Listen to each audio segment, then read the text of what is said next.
नमस्कार, आप देख रहे हैं इंडिया न्यूज हरियाणा। सफीदों का संग्राम इस बार बेहद दिलचस्प होगा। 2009 के विधानसभा चुनावों में सफीदों से इनेलो की बड़ी जीत हुई थी और इस लोकसभा चुनाव में सफीदों की जनता ने बीजेपी का साथ दिया। वैसे में इस बार देखना दिलचस्प होगा कि आने वाले विधानसभा चुनावों में सफीदों की जनता किसका साथ देती है। इसके अलावा सफीदों के चुनावी मुद्दों पर भी करेंगे चर्चा। सफीदों का इस बार मूड क्या है, यह भी जानने की कोशिश करेंगे। सफीदों में ग्राउंड जीरो पर इंडिया न्यूज हरियाणा की टीम मौजूद है, लेकिन सफीदों की चुनावी चौपाल में जाने से पहले इस रिपोर्ट पर नजर डालिए।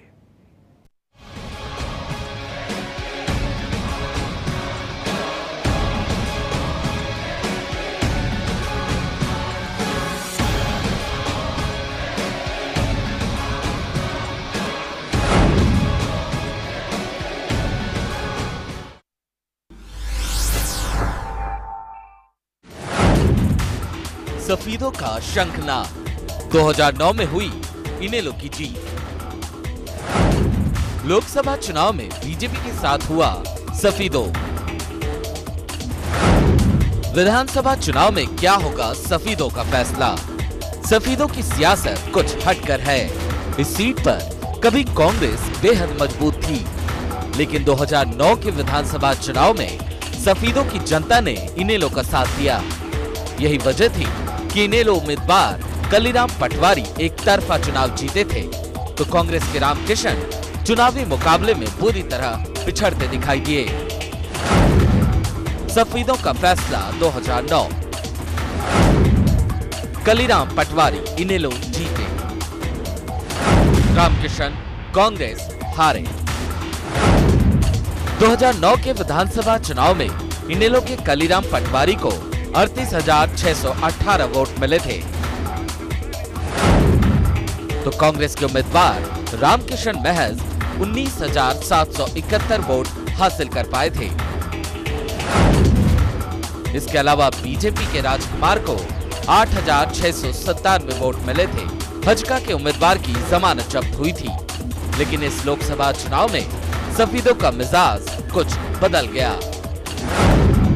लोकसभा चुनाव में बीजेपी उम्मीदवार रमेश कौशिक को सफीदों में 47,986 वोट मिले थे,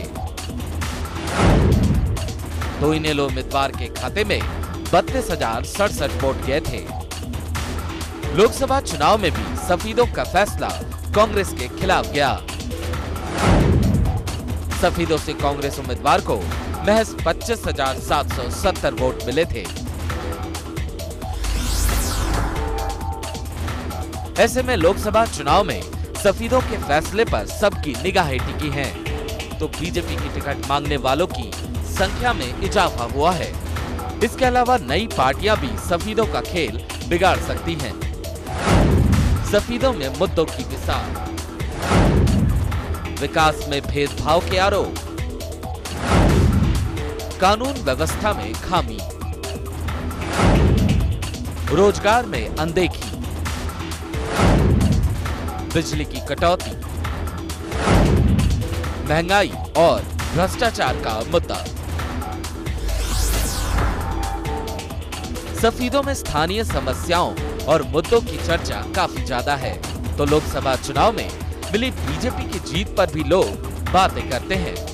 ऐसे में इस बार देखना दिलचस्प होगा कि क्या होगा सफीदों का फैसला और प्रदेश में इस बार होगी किसकी सरकार। सफीदों से सत्यदेव शर्मा, इंडिया न्यूज हरियाणा।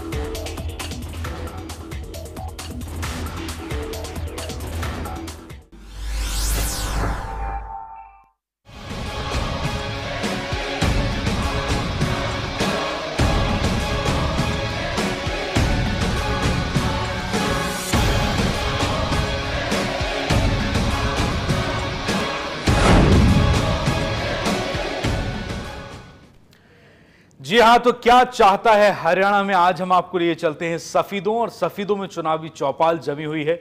हमारे संवाददाता रवि जांगड़ा यहां पर सफीदों की जनता के साथ मौजूद हैं। रवि, क्या कहती है सफीदों की जनता, क्या मूड है सफीदों का?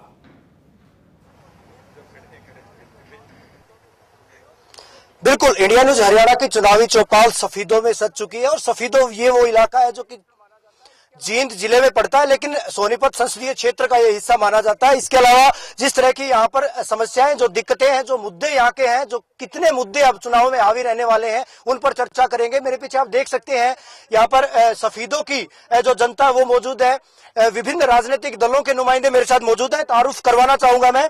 जसवीर देशवाल कांग्रेस के जिलाध्यक्ष मेरे साथ मौजूद हैं, विनोद सिंगला ये भी कांग्रेस से हैं, इसके अलावा रणवीर भुसलाना इनेलो के जिला संगठन सचिव है, और साथ अगर बात की जाए सुलेख डीडवाड़ा की प्रदेश महासचिव हजका के, और रमेश शास्त्री जन चेतना पार्टी के ये यहाँ पर प्रतिनिधि है, और प्रमोद कौशिक बीजेपी प्रदेश उपाध्यक्ष हैं। तमाम राजनीतिक दलों के नुमाइंदे मेरे साथ मौजूद है। आम जनता, सफीदो हल्के की जो आम जनता वो भी मौजूद है। सबसे पहले बात करेंगे कांग्रेसी नेताओं से कि कितना विकास 10 साल के शासनकाल में करवाया गया है। पहला सवाल जसवीर जी आपसे, कितना विकास आपकी पार्टी ने 10 साल में इस हल्के का, इस इलाके का करवाया है? जी, यहाँ 10 साल में बहुत पैसा डेवलपमेंट का लगाया है सरकार ने, और अभी 33 करोड़ रुपया तो सीवरेज के लिए मंजूर किया है अभी कोई पिछले साल, और उससे पहले भी हर साल जो है 10-15 करोड़ हर साल यहाँ पैसा लगता रहा है। सड़कों पे भी अभी पहले इस सरकार से पहले यहाँ कुछ लगे ही नहीं सफीदों के अंदर। दूसरी सरकारों ने यहाँ कुछ किया ही नहीं। पिछली सरकारों ने जो भी डेवलपमेंट हुई है अभी इसी सरकार, कांग्रेस सरकार के टाइम में ही हुई है। तो लोकसभा चुनाव में कांग्रेस को क्यों नकार दिया लोगों ने? इस हल्के के लोगों ने भी नकारा, और दूसरे हरियाणा की अगर बात की जाए तमाम लोगों ने नकार दिया। पूरे देश में ही नकार दिया। ये बात ना, वो मोदी की लहर थी, न कि सफीदों की बात आप कर रहे हो। पूरे देश की बात करो फिर तो पूरे देश। राहुल सोनिया की लहर नहीं थी, भूपेंद्र हुड्डा की लहर नहीं थी हरियाणा में कहीं? नहीं, वो तो जो मोदी को टिकट वो मिला है, वोट मिला है, और अब आने वाले असेंबली इलेक्शन में आप देखना बीजेपी का क्या। उसमें नरेंद्र मोदी की लहर नहीं चलेगी? नहीं चलेगी, बिल्कुल नहीं चलेगी, क्योंकि यहाँ जो स्टेट का जो विकास हुआ है, जो मुख्यमंत्री भूपेंद्र सिंह हुड्डा ने जो यहाँ विकास करवाया है, लोगों के सामने है वो। अब चलिए, भूपेंद्र सिंह हुड्डा ने विकास करवाया, वजह शायद यही थी कि यहाँ पर इस हल्के के लोगों ने कांग्रेस को नकार दिया था। बीजेपी नेता मेरे साथ मौजूद है, प्रमोद कौशिक, बीजेपी के प्रदेश उपाध्यक्ष है यूथ के।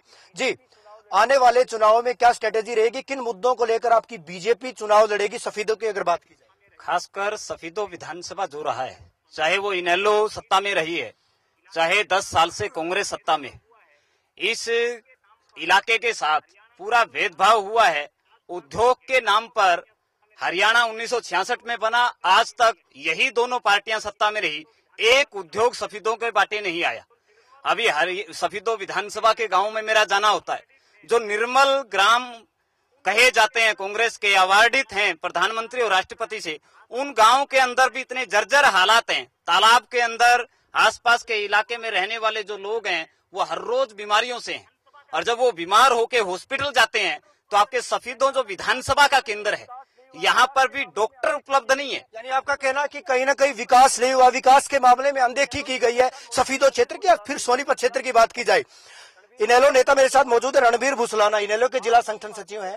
रणवीर जी, बात करेंगे आपके हल्के में, आप ही की पार्टी के विधायक हैं, वजह क्या, कितनी आवाज बुलंद अब तक की गई है? अगर जनता की बात की जाए, लोगों की अगर समस्याओं की बात की जाए, कितनी आवाज अब तक बुलंद की गई? क्या समस्याएं यहाँ पर हैं जिनका निदान करवाया जाएगा? देखिए, सफीदो हल्के से जो विधायक हैं, उन्होंने सफीदो हल्के की जो भी दिक्कतें थी, उन्होंने आवाज विधानसभा में जोरों से उठाने का काम किया। जैसे मेरे भाई कह रहे थे कि सफीदों में जो सामान्य अस्पताल है, ये सिर्फ चौटाला साहब की देन से सामान्य अस्पताल तो यहाँ बन गया, लेकिन 10 वर्ष से यहाँ पर कोई डॉक्टर की सुविधा नहीं। कितनी बार विधानसभा में कितनी बार आवाज उठाई कलीराम पटवारी जी? कलीराम पटवारी जब भी कोई सेशन होता है विधानसभा में, हर विधानसभा में जो भी बातें कही जाती हैं वो रिकॉर्ड होती है। सफीदों का कोई भी नागरिक वो रिकॉर्डिंग निकलवा के देख ले। जब लोकसभा चुनाव में तो लोगों ने नकार दिया इनेलो को।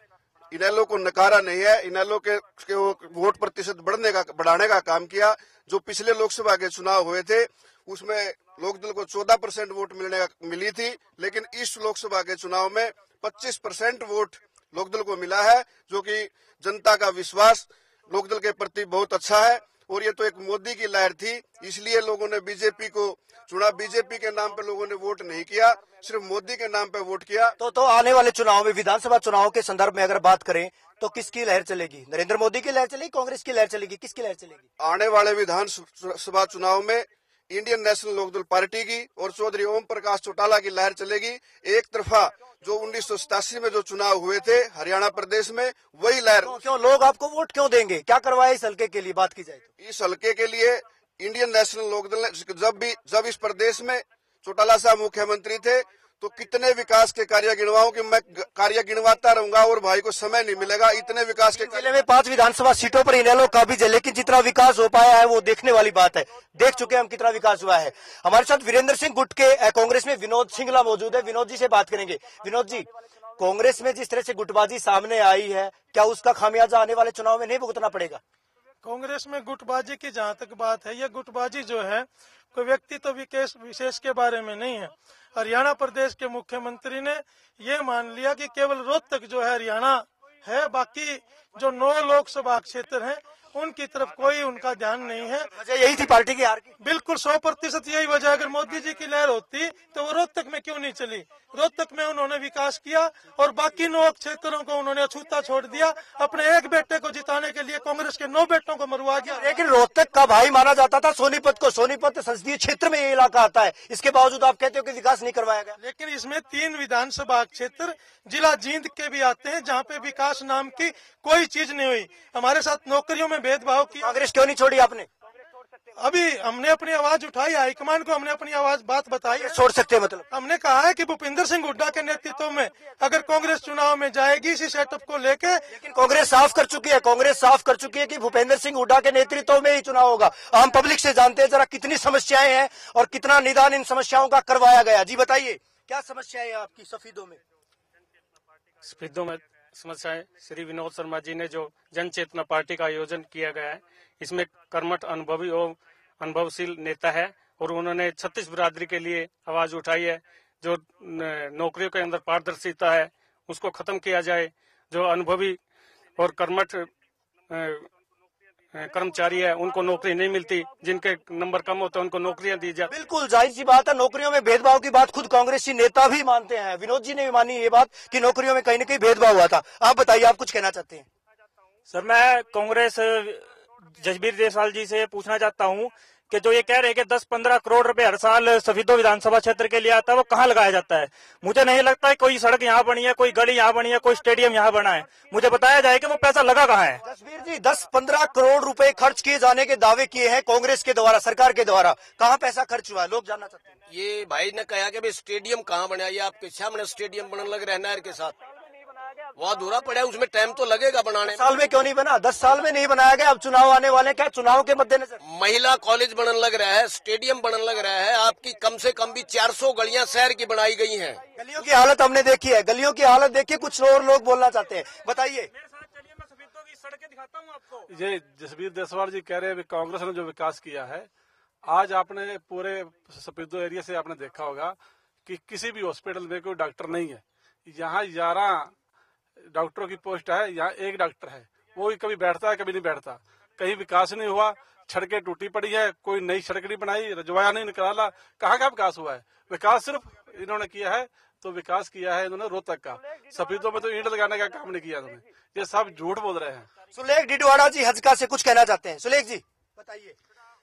मैं कहना चाहता हूँ कि सफीदो हल्के में को पिछड़ा हल्का घोषित किया है, पिछड़ा इलाका बोलते हैं इसको। आज के टेक्निकल युग में सफीदों के अंदर ना कोई पॉलिटेक्निक है गवर्नमेंट का, ना कोई इंजीनियरिंग कॉलेज है। एक मुआना के अंदर ITI है। आज इस युग के अंदर ITI की आप बता सकते हो क्या वैल्यू है? भजनलाल जी की भी सरकार रही थी। भजनलाल जी तो 1991 में बने थे, उस टाइम ITI बनी थी। जो भी विकास के काम हुए थे उस वक्त हुए थे। उसके बाद आज सभी देख सकते हो लड़कियां हमारी शहर में पढ़ने के लिए आती, उनके लिए बसें नहीं है। अभी मैं पूरा उदाहरण के साथ बताता हूँ, डिडवाड़ा से लेकर यहाँ तक वाया अपना बड़ौद बसीनी एक भी बस नहीं चलती। हमारे जो बच्चे शहर में पढ़ने आते हैं, गरीबों के जो बच्चे हैं, बैकवर्ड के जो बच्चे हैं, वो कैसे आए? अमीर का बच्चा तो अपनी बाइक लेके आ सकता है, गाड़ी। रमेश शास्त्री जी मेरे साथ मौजूद है। समस्याओं का अंबार यहाँ पर लगा हुआ है। क्या करेगी आपकी पार्टी आने वाले चुनाव में? बात की जाए युवाओं की या फिर दूसरे तबकों की? वाले चुनाव में बात की जाए युवाओं की या फिर दूसरे तबकों की? ऐसा है, पहली बात तो ये है कि कांग्रेस को विकास की परिभाषा ही पता नहीं कांग्रेस की क्या है। वास्तविकता ये है कि सबसे बड़ी अगर विकास है तो शिक्षा का, और उसका मुख्यमंत्री जी ने जिस प्रकार से नाश किया है कि गरीब आदमी का बच्चा सरकारी स्कूल में पढ़ता है और सरकारी स्कूल में पढ़ने वाले बच्चे की कोई एग्जाम नहीं है 10वीं तक। क्या चाहते हैं मुख्यमंत्री जी? तो मुख्यमंत्री जी ने तो विकास के बारे में पता ही नहीं। और भेदभाव की बात जो हुई है सभी को पता है, पूरे हरियाणा प्रदेश को पता है, पूरे देश को पता है कि मुख्यमंत्री जी ने जो ईंट, लोहा, सीमेंट, रोड़ी जो भी कुछ लगाई वो रोहतक में लगाई है, और जो रोजगार देने की बात थी वो रोहतक में दिया गया है। यानी क्षेत्र में भेदभाव की, और जिस तरह से रोजगार के इलाके की अगर बात की जाए, रोजगार में भेदभाव की बात कही गई है। मेरे साथ यहाँ पर वरिष्ठ पत्रकार मौजूद हैं। सत्यदेव जी, क्या कहेंगे? जिस तरह के मुद्दे उठाए गए तमाम राजनीतिक दलों के द्वारा, लोगों ने भी अपनी समस्याएं गिनवाई हैं, क्या कहेंगे? किस तरह से आने वाले दिनों में क्या समीकरण यहाँ पर बनने वाले हैं विधानसभा चुनाव के मद्देनजर? बताइए। रवि, मैं आपको बताना चाहूंगा, जिस प्रकार से लोग चिल्ला रहे हैं कहीं ना कहीं वो सारी बातें सच हैं। अभी कुछ सड़कों के पीछे हमने काफी अपने चैनल पे भी दिखाया, सड़कों की हालत बुरी थी, शहर में घुसने का कोई रास्ता नहीं था। हाँ, लोकसभा चुनाव को देखते हुए शायद कुछ काम शुरू हुए और जो कामों की गति थी उनको शुरू कर दिया गया था, लेकिन लोकसभा चुनाव के बाद फिर से वो सारे काम थे रुक के खड़े हो गए हैं। और कांग्रेस का जो यहाँ पर पहले सांसद था, वो सांसद तो पूरे 5 साल तक यहाँ आया ही नहीं, और शायद यही कारण था कि लोगों ने अब की बार यहाँ से बीजेपी के कैंडिडेट, हालांकि लोग उनको नहीं जानते थे, इसके बावजूद उनको भारी मतों से जिताया है। चलिए, नरेश बराड़ जी शिक्षाविद और समाज सेवी मेरे साथ है, उनसे चर्चा करेंगे। अरसे से वो इस इलाके से जुड़े हुए। नरेश जी, क्या कहेंगे? इस क्षेत्र के विकास के लिए काफी चीजों की जरूरत है। अभी जो सार्वजनिक परिवहन व्यवस्था है सरकार की, वो काफी उसमें सुधार की गुंजाइश है। सड़कों का अच्छा हाल नहीं है, यहाँ रेलवे को फ्लाईओवर की जरूरत है। शिक्षा के क्षेत्र में भी बड़ा पिछड़ा हुआ क्षेत्र है, तो काफी जरूरत है। पिछले 15-20 साल से सफेदों में बहुत कम विकास हुआ, तो मेरी सरकार से मांग है कि सफेदों क्षेत्र के विकास की ओर ज्यादा से ज्यादा ध्यान दिया जाए। सफेदों क्षेत्र के विकास की चौतरफा मांग यहाँ पर की गई है। कुछ और लोग मेरे साथ मौजूद हैं, उनसे बात करेंगे। आप बताइए, क्या समस्याएं इस इलाके में? बताइए। ऐसा जी, सड़कें टूटी पड़ी हैं, बिल्कुल एजुकेशन की कोई व्यवस्था नहीं है, कोई डिग्री कॉलेज नहीं है, मतलब टेक्निकल जो होना चाहिए, जो आज के टाइम की जरूरत है, ऐसा कुछ भी नहीं है। बिल्कुल, शिक्षा के मामले में भी क्षेत्र पिछड़ा हुआ है। लगातार जो दावे किए गए हैं, जिस तरह से जसबीर जी, लोगों का भी कहना कि 5 साल में आपके जो यहाँ पर सांसद थे उन्होंने रुख नहीं किया शायद इलाके का। वजह यही थी कि बीजेपी को मौका दिया गया है। क्या मानेंगे? नहीं, वो नहीं आए, कम आए, इसमें कोई दो राय नहीं है, लेकिन यहाँ बराबर विकास होता रहा। यहाँ कन्या महाविद्यालय बनने लग रहा है, और भी यहाँ टेक्निकल शिक्षा के मामले में कोई पहल नहीं की, कोई आरओबी नहीं बनवाया गया। जो तमाम सुविधाएं जो होनी चाहिए नागरिकों के लिए, लोगों के लिए, शायद नहीं बनवाई। नहीं, आरओबी यहाँ नहीं है, आरओबी की जरूरत है, हम भी मानते हैं। आगे आरओबी के लिए भी जब सरकार आएगी तो उससे हम भी कोशिश करके करवाएंगे, और भी जो यहाँ जरूरत है उसके लिए हम भी कोशिश करके करवाएंगे। यहाँ बिल्कुल कोशिश करेंगे, शायद अगली योजना में, अभी प्रस्तावित है। जी, आप बताइए। माननीय मुख्यमंत्री जी और दीपेंद्र हुड्डा जी बार बार कहते हैं कि हम जमींदार का एक किला भी नहीं सूखने देंगे, जबकि हर जगह यहाँ उन पे ताले जड़े जा रहे हैं बिजली बोर्ड के उन दफ्तरों पे, और बिजली तक नहीं छोड़ते 2 घंटे भी। और वो कैसे मतलब उसको जमीन को वो पानी बरसाएंगे, उसमें ये समझ से बाहर की बात है। ये नंबर 1 हरियाणा कहते हैं, और घोषणा पुरुष हैं, सिर्फ घोषणा के सिवाय और कुछ नहीं है। बिल्कुल, गोहाना रैली में भी कहीं न कहीं नौकरियां देने की घोषणा की गई थी। कांग्रेसी नेता खुद बताएंगे कितनी घोषणाएं पूरी हो पाई। विनोद जी, मैंने जहाँ तक गोहाना रैली की बात है, बहुत से लोग हमें मिले हैं। टीचरों के बारे में कहा था, जो मान्यता प्राप्त जो स्कूल हैं गवर्नमेंट के, जिसको एडिट मिलती है कि इनको पक्का किया जाएगा, उनको पक्का नहीं किया। घोषणाएं तो बहुत हुई, उन पे अमली जामा कहीं पे नहीं हुआ। जैसे अभी शर्मा जी कह रहे थे कि यहाँ बिजली नहीं है, किसानों की फसल सूख रही है, और दीपेंद्र हुड्डा और मुख्यमंत्री जी कहते हैं कि हम किसानों की फसल नहीं सूखने देंगे। मैं बताना चाहता हूं कि उनके मायने में किसान केवल वही लोग हैं जो रोहतक जिले में बसते हैं। उनकी तो फसल नहीं सूखने देंगे, बाकी की तो सूख जाए, 20 जिलों की कोई फर्क नहीं पड़ता। बिल्कुल, आपके खुद कांग्रेसी नेता विनोद जी खुद मानते हैं। क्या कहेंगे जसबीर जी, अंतर्विरोध किस लिए? यहाँ ऐसा है, बिजली के बारे में अगर बात करें तो बिजली का सिस्टम यहाँ पूरा ओवरलोड है। आज भी लोगों ने जाम लगाया, उससे पहले भी लगातार 10 जाम लग चुके हैं 1 सप्ताह के भीतर। तो ओवरलोड सिस्टम, उसको दुरुस्त कब किया जाएगा? ये सूखा पड़ा हुआ है, इसलिए यह ज्यादा समस्या है। लेकिन इस इलाके में कहीं सूखा दिखाई नहीं देता है।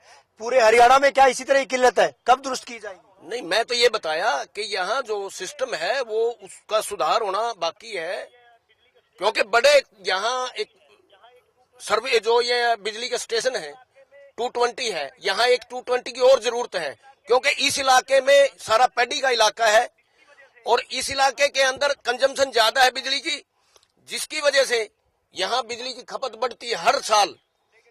यहाँ किसान जो है वो ट्यूबवेल गहरा लेके जा रहे हैं, जहाँ 10 साल में उस खपत की पूर्ति नहीं की गई है, 10 साल में खपत की पूर्ति नहीं की गई है। आप बताइए, आप युवा है, किस तरह की समस्या इस इलाके में, शिक्षा की चाहे बात की जाए, रोजगार की बात की जाए, क्या कहेंगे?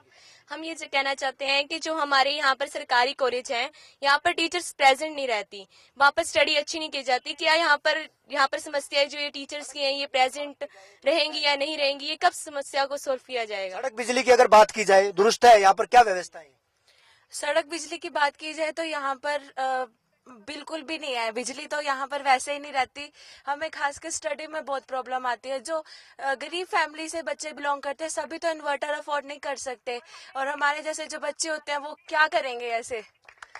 और हमें ये मार्केट से एक सस्ती लाइट बोरो करके रात को स्टडी करनी पड़ती है, जबकि लाइट हमारी यहाँ पर होती नहीं है। बिल्कुल, सड़कें भी बदहाल इस इलाके की हमने देखी है, और बिजली के लिए लगातार जाम यहाँ पर लगाए जाते। कुछ और लोग यहाँ पर मौजूद है। जी बताइए, कुछ बोलना चाहते थे आप, बताइए। मेरा कांग्रेस से सवाल है कि 10 साल हुए हैं सरकार को, और जींद में यूनिवर्सिटी बनाई है, वो साढ़े 9 साल खत्म होने के बाद एक चुनावी स्टंट है। HSGPC का गठन किया है, वो एक चुनावी स्टंट है। अगर वो कुछ देश इस हरियाणा के लिए करना चाहते थे तो उन्हें 9.5 साल पहले कर देना चाहिए था, जब उनकी सरकार आई, जो मांग पत्र में रखा। और जाटों ने आरक्षण कर रखा है, वो 2009 से कर रखा है, और ये चुनावी स्टंट के लिए उन्होंने 4.5 साल के बाद बोला वोट दे देंगे तो जाट आरक्षण दे दिया। हमें इसका जवाब चाहिए कि ये चुनावी फिल्मी स्टंट क्यों करते हैं हुड्डा साहब? बिल्कुल, कहीं न कहीं जो राजनीतिक स्टंट इसको करार दिया गया है, चाहे जाट आरक्षण की बात की जाए, HSGPC की बात की जाए। बताइए, जो SSGP की बात है, हुड्डा ने तो हरियाणा के सिखों को बांटने का काम किया है, क्योंकि इसका एक ही मतलब था, अभी इनको आपस में लड़ाओ, और इन्होंने अपना हमारा भाईचारा खोने का काम किया है। ये देखते रहना, ये सन 84 वाले हाल। क्या चुनावी स्टंट कहेंगे इसको? जी बताइए। जी सर, ये माननीय श्री भूपिंदर सिंह हुड्डा जी ने जो ये अलग कमेटी का गठन किया जी, जब 9.5 साल हो गए सरकार चलते, उस टाइम इन्होंने वादा किया था, क्यों नहीं पूरा किया? अब जब इसको दिखा जी हरियाणा में बिल्कुल मैं साफ हो रहा हूँ, तो सिखों के अल्पसंख्यक जो लोग हैं इनको बांटने का, लड़ाने का काम किया जी। सारे गुरुद्वार में देखो जी, अब लड़ाई के झगड़े के आसार बने हुए हैं जी, और सन 84 में जो हाल है वो ही हाल होगा जी। बिल्कुल जसबीर जी, जिस तरह के आरोप लगाए गए हैं, चाहे HSGPC के मुद्दे की बात की जाए, या फिर जाट आरक्षण की बात की जाए, या फिर जींद में जो रीजनल यूनिवर्सिटी जो खोले जाने की बात कही गई है, क्या महज चुनावी स्टंट इसको नहीं बताया जाएगा? 9.5 साल तक सरकार चुप थी। इससे पहले इसको रीजनल सेंटर घोषित किया गया था, और रीजनल सेंटर को अब यूनिवर्सिटी बनाया जा रहा है, और उसका अभी 25 तारीख दूसरी योजना है। 9 साल बाद, 9.5 साल बाद याद क्यों आई? पहले यहाँ महिला कॉलेज भी बनाया गया है, ROB भी बनाया गया है, बनने लग रहा है। वहाँ अभी जाके आप देखोगे जींद के अंदर चारों तरफ जितनी भी सड़कें, बाहर से गोहाना से, रोहतक से, भिवानी से, नरवाना से जो सड़कें हैं वो कितनी चौड़ी बनाई गई है, आप जाके देखो। सड़कों की हालत हमने देखी है जसबीर जी। रोहतक की बात की जाए, भिवानी की बात की जाए, तमाम दूसरे हिस्सों की बात की जाए। जी बताइए। सर, मैं जसबीर जी से पूछना चाहता हूं कि विकास के नाम पे वोट मांगना चाहते हैं जसबीर जी। खुद इसके गांव की सड़क पिछले 9.5 साल से नहीं बनी। ये टोटल टीवी है ना, टोटल टीवी पे भी मैं बुला गया था। जसबीर जी, आपके गांव की सड़क खुद नहीं बनी है, दूसरे इलाके का क्या विकास करवाया जाए? मेरे गांव की सड़क अंटा से और गोली तक प्रधानमंत्री सड़क योजना में मंजूर करवा के उसको 18 फीट चौड़ा, पहले वो 12 थी, अब 18 फीट चौड़ा, और एक फीट उसकी स्ट्रेंथिंग बढ़ा के बनाई जा रही है चुनावों के दौरान, चुनावों के मद्देनजर। जी बताइए। सर जी, देशवाल जी, आप एक बात बताओ, जब हुड्डा जी CM बने थे वो कहते थे बिजली की समस्या हमें विरासत में मिली है, और 10 साल हो गए हैं पूरे। आज भी 1 घंटा लाइट आती है गांव में, तो अब क्या किया आप लोगों ने? ये किसकी विरासत कहेंगे? 10 साल के बाद भी विरासत? ये 4 थर्मल प्लांट किसने लगाए हैं? इनसे पहले क्या 1 थर्मल प्लांट लगा? 1 घंटा आती है बिजली, 1 घंटा आती है, सिर्फ 1 घंटा। लोग कहते हैं 1 घंटा बिजली आती है। 35 साल में 1 थर्मल प्लांट लगा, इन्होंने 4 लगा दिए। उस चीज का प्रोडक्शन कितनी बढ़ाई है, और कंजम्पशन साथ के साथ बढ़ रही है कंजम्पशन। जी विनोद जी कुछ कहेंगे। विनोद जी बताइए, उनमें उत्पादन कितना हो रहा है? मेरे को तो लगता है कि कहीं चीन से लाके खराब मशीनें उन थर्मल प्लांट्स में लगा दी, उनमें उत्पादन तो है ही नहीं। कांग्रेसी नेता खुद मानते हैं कि चीन से मशीनें लाई गई थी, और इसकी वजह से शायद वो मशीनें काम नहीं कर पाई हैं। जी बताइए। अरे यार, इसमें सफेदों के अंदर ऐसा कोई भी महकमा नहीं है जिसके अंदर स्टाफ पूरा हो। चाहे स्कूल में चले जाओ, चाहे हॉस्पिटल में चले जाओ, सड़क का हाल देख लो, मतलब हर लोग तंग है कांग्रेस सरकार। यानी मूड बदल चुके हो आप? बिल्कुल बिल्कुल।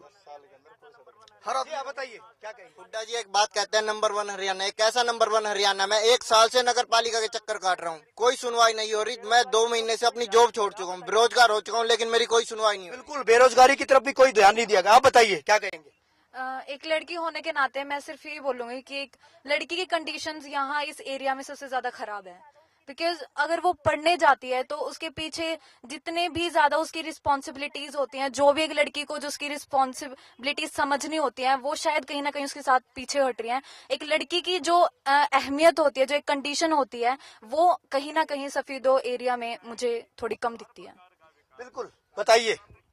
ऐसा है जी, हर प्रकार का विकास कांग्रेस का मूल, कांग्रेस वाले तो एक आशा लगाए बैठे हैं, इनको तो मिलना ही कुछ नहीं है।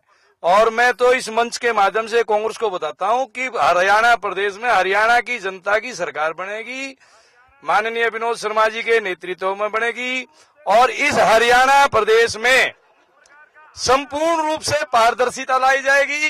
जैसे जिस प्रकार का हमारा आंदोलन है, हमारी मूवमेंट है कि हम वास्तविकता ये है कि हम बेरोजगारी को दूर करने का एक मूल मंत्र है। युवाओं के मुद्दों को लेकर कहीं न कहीं जन चेतना पार्टी मैदान में है, और दूसरे लोग जो और हैं उनसे भी बात करें। जी आप बताइए क्या कहेंगे? ये विकास की बात करें, है विकास का कोई नाम तो बताओ हैं यार। क्या है आरक्षण है, आरक्षण मांगे टाइम पे आगे चल। जी जी बताइए बताइए।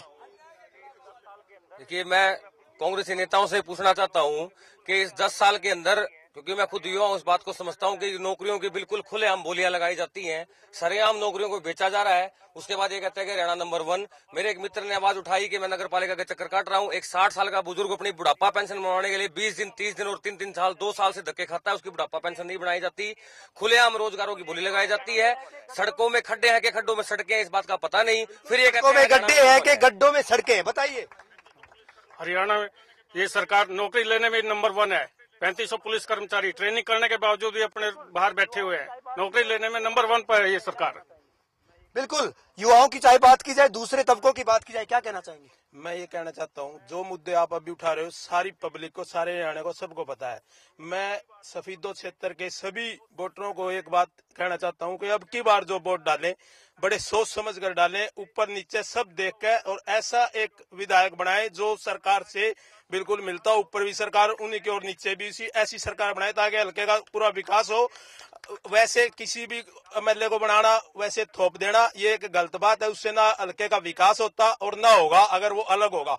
इसलिए मैं कहना चाहता हूँ कि बड़े सोच समझ कर अब की बार ध्यान से मतलब वोट डाले और हल्के का विकास के लिए बढ़िया विधायक बनाए। बिल्कुल बिल्कुल, हल्के के विकास की कहीं ना कहीं बात उठी है, मांग उठी है। जी आप बताइए, आप कुछ कहना चाहते थे। जो विधानसभा चुनाव होंगे, कहीं ना कहीं बीजेपी क्या नरेंद्र मोदी की लहर देखने को मिलेगी या कांग्रेस के खिलाफ कहीं ना कहीं रोष दिखेगा, जिस तरह की बात उठी है? बताइए। ऐसा है कि जैसे हम अब जैसे बीजेपी एक सारा इकट्ठा हो गया था, अब सारा फेल हो रहा है काम, सब अपनी अपनी तरफ खींच रहे हैं। मतलब हर एक आदमी एमएलए का दावेदार हो गया। हर एक पार्टियां इतनी होगी कि है ना, कुछ भी कहना, कोई ये कहे कि मैं यहाँ पे खड़ा हूँ, कोई नहीं कह सकता कि कौन कहाँ पे खड़ा रहेगा। मैं आपको जो सबसे जो कमी है हरियाणा में, वो एक प्लानिंग की है। पैसा इतना आया है, बहुत आया है, लेकिन लगवाने वाला जब आप यहाँ पे कांग्रेस की सरकार होती है तो इन लोग का एमएलए बनाते हो, जब इन लोग की सरकार होती है तो कांग्रेस का बना देते हो। प्लानिंग में कोई प्लानिंग का कोई कराने वाला कोई है? बिल्कुल, प्लानिंग कहीं नहीं दिखाई देती। जी बताइए क्या कहेंगे? आज मैं भूपेंद्र सिंह हुड्डा से पूछना चाहता हूं, जो उन्होंने गुहाना के अंदर किसानों का पशु मरने पर 50,000 का इनाम घोषित किया, मतलब जो मुआवजा घोषित किया था सतपाल सिंह वार्ड नंबर 7 से, वो उसके 7 पशु मर गए, लेकिन वो डीसी ऑफिस में धक्के खा कर उसको आखिर में डीसी साहब ने एक लेटर थमा दिया। अभी कोई स्कीम नहीं है। जी बताइए। मैं तो हुड्डा साहब को मुख्यमंत्री नहीं मानता, घोषणा मुख्यमंत्री मानता हूं कि वो आजकल घोषणा इतनी कर रहे हैं, उनको याद ही नहीं रहता कि मैंने घोषणा क्या की थी। सफीदों के अंदर तो वास्तव में किसानों के साथ जो भूमि अधिग्रहण करा, 29 लाख रुपए किले के अंदर जमीन करी, और आप 10 हजार रुपए गज में हुड्डा वाले बेच रहे हैं।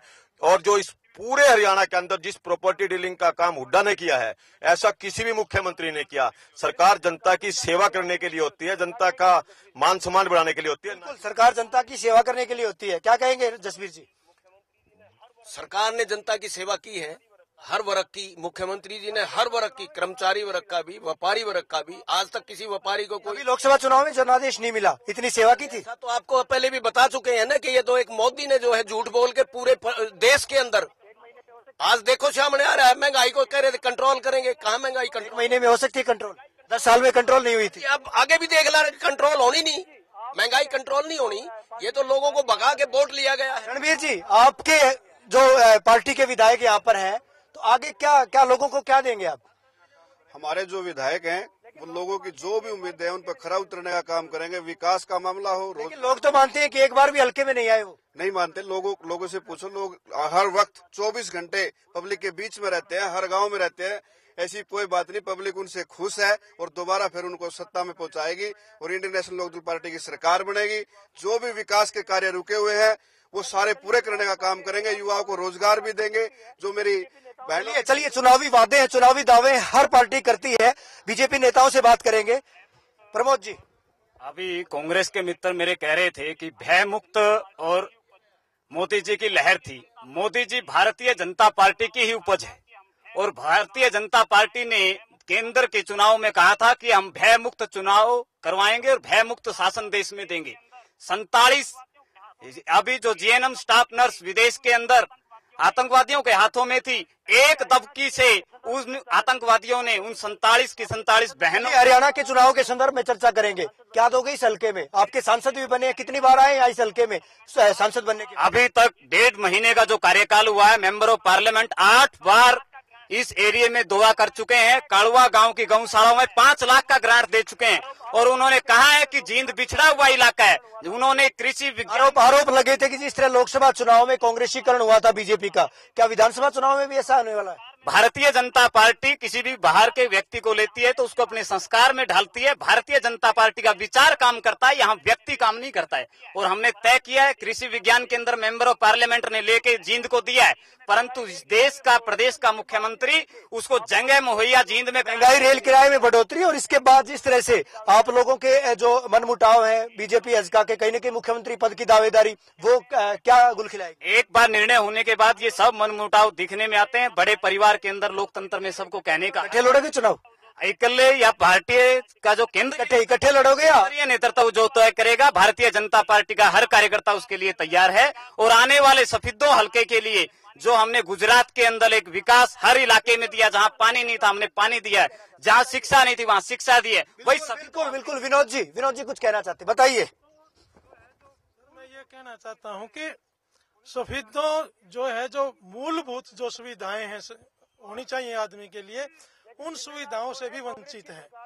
और अभी लेकिन जिम्मेदार कौन है? कांग्रेस की सरकार थी, 10 साल तक कांग्रेस की सरकार हरियाणा में रही है, केंद्र में भी थी। बिल्कुल 100% जो है हरियाणा की मुख्यमंत्री भूपेंद्र सिंह हुड्डा की सरकार जिम्मेदार है। और मैं एक बात और कहना चाहता हूं आपके मुद्दे से हटके, कि किसी भी सरकार का आप 2 महीने में रिपोर्ट कार्ड नहीं बना सकते। जो सरकार, जो कोई भी पार्टी जब चुनाव लड़ती है तो 5 साल का विजन लेके चुनाव लड़ती है और उसकी बीजेपी की नीतियां सही है।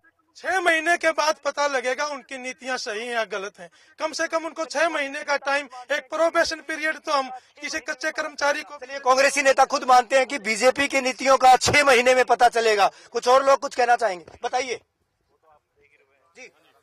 सर, जो नीतियां हैं वो तो आप देख ही रहे हैं, सारा कुछ देख ही रहे हैं आप। मेरा कहना ये है कि जो हमारे गांव में जो पात्र हैं उनको वो लाभ नहीं मिल रहा जो स्कीम में कांग्रेस ने कह रहे कि हम चला रहे हैं।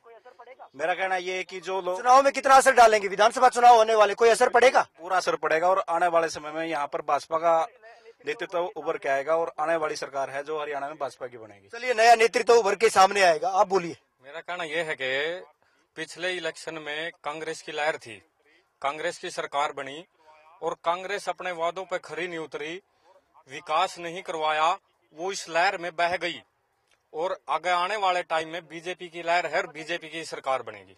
चलिए, बीजेपी की लहर बताई इन्होंने, आप बताइए। माननीय भूपेंद्र सिंह हुड्डा जी ने बोला था कि मैं 36 बिरादरी को साथ लेके चलता हूँ। जसबीर से मेरा सवाल है कि 36 बिरादरी कहाँ पे इकट्ठी हुई? शिक्षा क्षेत्र में जब शिक्षा देते हैं तो SC BC में किया जाता है और जाट भाइयों का आरक्षण देके उन्होंने यही भेदभाव को बढ़ावा दिया कि हाँ जात पात का भेदभाव उन्होंने दिया है। ये नहीं है कि 36 बिरादरी को इकट्ठा किया है, इससे फर्क पड़ा है भेदभाव में। चलिए बताइए। ऐसा है, हुड्डा जी रोज घोषणा कर रहे हैं। आज कल परसों भी मैंने टीवी में देखा थी, हरियाणा सरकार ने 1100 करोड़ रुपए का कर्ज लिया है। जो काम कांग्रेस ने केंद्र में किया था, कर्ज देश को कर्जदार किया था, वही हुड्डा जी हरियाणा में कर रहे हैं। यानी देश को और प्रदेश को कर्जदार किया कांग्रेस ने, इनका यही मानना है। बताइए। हरियाणा सरकार इस टाइम कुछ भी नहीं कर रही है, सिर्फ घोषणाएं की घोषणाएं है, वो भी थोथली बिल्कुल घोषणा सरकार बताया है। बताइए। आज तक खड़े होंगे, आज तक CM साहब ने 2300 कुछ घोषणा करी है पूरे हरियाणा में, लेकिन 370 पूरी हो गई, 700 कुछ पे काम चल रहा है, 1400 तो घोषणा वैसे पड़ी नू 10 साल हो गए पूरे के पूरे, कहीं भी काम नहीं चल रहा उन पे। हल्के में क्या प्राथमिकताएं होनी चाहिए, किन सुविधाओं की जरूरत है, बताइए। हल्के के अंदर जैसे जसबीर देशपाल जी ने बताया कि यहाँ पर महिला विद्यालय महिला कॉलेज खोला गया है। मैं पूछना चाहूंगा, किसी महिला से आप पूछ के देखो क्या उस कॉलेज के अंदर कोई भी महिला एडमिशन ले सकती है?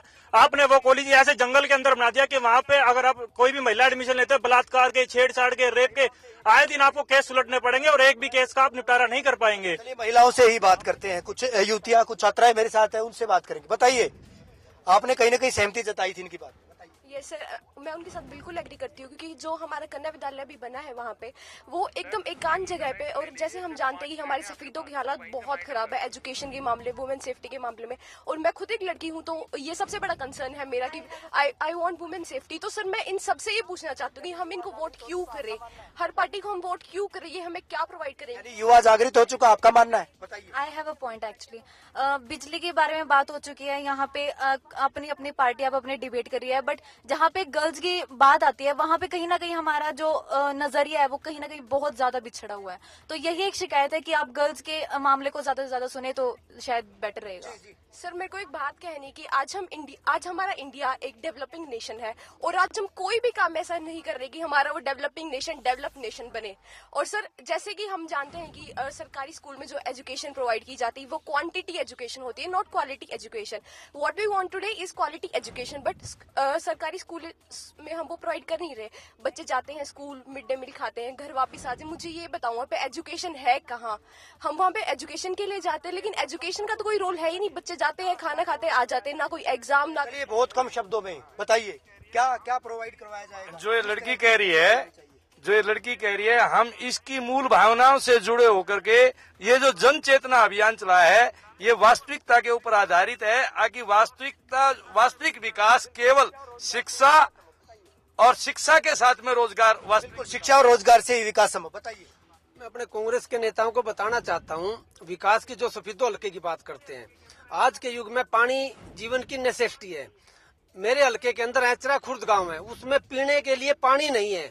औरतें 2, 3, 4 किलोमीटर से सिर पे मटके रख के आज भी पानी ढोने का काम करती हैं, जबकि वहाँ पे लोग अपनी लड़कियों की शादी करने से भी कतराते हैं। बिल्कुल, लोग अपनी लड़कियों की शादी करने से भी कतराते हैं। कुछ इस तरह की बात सामने। बताइए।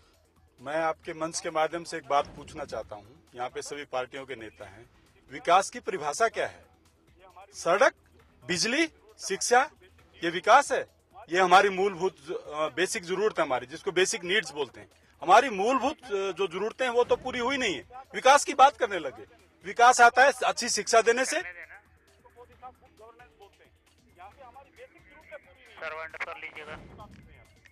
यहाँ पे हमारी बेसिक जरूरतें पूरी नहीं है, विकास नंबर 1 की बात कर रहे हैं यहाँ पे कि कहाँ पे सड़कें, कहीं पे सड़कें नहीं है। बच्चों को एजुकेशन दी जाती है, एजुकेशन का, इंस्टीट्यूशन का इंडस्ट्री से कोई रिलेशनशिप नहीं है। इंडस्ट्री के अंदर मैकेनिकल इंजीनियर चाहिए, प्रोड्यूस करते हैं कंप्यूटर इंजीनियर। इसके लिए कौन जिम्मेवार है?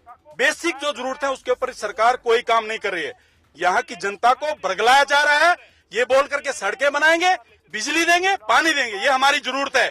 अगर नहीं देंगे तो अब की बार लेके दिखाएंगे। तो चुनाव में इस बार कहीं न कहीं ये मुद्दे दिखाई देंगे? हाँ जी, मुद्दे नहीं दिखाई देंगे, ये हमारी जनता की बेसिक जरूरत है और हम मांग के लेंगे। हरियाणा के अंदर सफेदों का 90वां हिस्सा चाहिए और उसको अब की बार जबरदस्ती लेंगे। 90वां हिस्सा इन्होंने हरियाणा के जो नुमाइंदे उनसे मांगा। बताइए रवि जी, ये सारी डिबेट में सामने आता है कि अपने अपने वर्चस्व की लड़ाई लड़ रहे हैं नेता। यहाँ पर क्या हो रहा है कि भाई कांग्रेस के 3-4 लोग हैं, वो अपने वर्चस्व की लड़ाई लड़ रहे हैं, भाजपा के हैं, बीजेपी के हैं, ये सभी एक एक करके सब वर्चस्व की लड़ाई लड़ रहे हैं। लेकिन जो विकास का मुद्दा है वो कहीं ना कहीं पीछे है। बिल्कुल, विकास का मुद्दा कहीं ना कहीं गौण होता दिखाई देता है। जसवीर जी, एक आखिरी कमेंट आपसे, किस तरह का विकास करवाया? क्या विकास यही है, मूलभूत जरूरतें पूरी नहीं हुई? सबसे पहले तो मूलभूत जरूरतों की बात लेओगे तो वो पहले तो वो पूरी होनी चाहिए, वो होने लग रही है। यहाँ जो जितना सड़कों का मूलभूत आवश्यकता तो पहले पूरी करनी है, तो वो तो चाहिए कि जो पिछली सरकारों ने कुछ नहीं किया, जो कांग्रेस सरकार कर रही है, पिछली सरकारों ने कुछ किया ही नहीं, उसी को तो पूरा कर रही है सरकार। चलिए, 10 साल कांग्रेस को दिए थे, 10 साल में शायद इस इलाके का विकास नहीं हो पाया था। आरोप लगे हैं जो पूर्व सांसद थे इनके, कांग्रेस के सांसद की अगर बात की जाए, वो शायद हल्के में झांके तक नहीं थे। वजह यही थी कि लोगों ने करारा जवाब दिया था। आने वाले दिनों में चूंकि जिस तरह से लोगों के जो कमेंट सामने आए हैं, वो लोग जागरूक हो चुके हैं, पूरी तरह से जागृति आ चुके हैं। चाहे युवाओं की बात की जाए, आम तबके की बात की जाए, दूसरे लोगों की बात की जाए, या फिर राजनेताओं की कहीं ना कहीं बात की जाए, दावे जरूर किए जाते हैं। लेकिन इस बार का चुनाव शायद बहुत ज्यादा गंभीर होने वाला है, मुद्दे और भी टफ होने वाले। और इसके अलावा अगर बात की जाए राजनीतिक विषाद की, तो नई नई पार्टियां अब अस्तित्व में आई हैं। तो देखने वाली बात यह होगी कि सफेदों के विकास की बात कौन कर पाता है, युवाओं के विकास की बात कौन कर पाता है, रोजगार में भेदभाव की बात को कौन उठा पाता है, और किस तरह के मुद्दे अब आने वाले चुनाव में उठाए जाएंगे, ये दिगर बात है। मगर इतना जरूर है कि यहाँ का वोटर अब जागृत हो चुका है।